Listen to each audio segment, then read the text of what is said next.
सलाब के बाद भी अगर शिमला मिर्च की किसी वैरायटी ने परफॉर्म किया है तो वो है क्वीन एफ1। नानो डोगर का इलाका है और ये इलाका सलाब से सारा मुतासिर हुआ था, लेकिन उसके बाद भी हमारी वैरायटी क्वीन एफ1 सबसे बेहतरीन परफॉर्म कर रही है। अगर हम इसकी फील्ड को देखें, कोई भी वायरस नहीं है, कोई किसी किस्म का डिजीज नहीं है और इसकी आज तुड़ाई हो रही है। इससे पहले इसकी सर कितनी तुड़ाई हुई है? इसकी तकरीबन आज तीसरी तोड़ाई है। और इससे पहले कितने तोड़े निकले? इससे पहले तकरीबन 100 तोड़ा यहाँ से निकल चुका है और अभी जो तोड़ाई हो रही है ना, इसके अंदर ये 60 तोड़े अभी तक निकाल और अभी इसकी तुड़ाई रहती है, अभी तोड़ाई रहती है। और सर फ्रूट की क्वालिटीज बताएं जरा। अच्छा, क्वीन एफ1 माशाल्लाह वादी सून देख लें, वहाँ पे भी ये नंबर 1 जा रही है।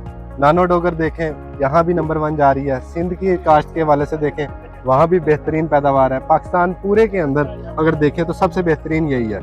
इसका अगर हम कलर देखें ना, कलर इसका इतना ग्रीन है और इतना अट्रैक्टिव है कि मार्केट के अंदर कोई भी जाता है ना तो वो सबसे पहले क्वीन एफ1 ही उठाता है। शाइन बहुत ज्यादा है। उसके बाद इसकी जो नीचे अगर हम इसका मेन कैरेक्टर जो पसंदीदा कैरेक्टर है ना, तो इसके नीचे इसकी नॉब्स है, 4 नॉब्स है, तो बेहतरीन रेट मिलता है इसकी वजह से। इसके बाद इसकी जो स्किन है ना, अगर मैं इसके अंदर नाखून भी मारूं ना तो आप देख सकते हैं इसके अंदर निशान नहीं पड़ रहा। इतनी हार्ड स्किन है, दूर दराज मंडियों तक इसकी रसाई इसीलिए मुमकिन है। और इसके अलावा इसका जो साइज और वजन है एक फ्रूट का, वो बहुत आइडियल है और यूनिफॉर्म है।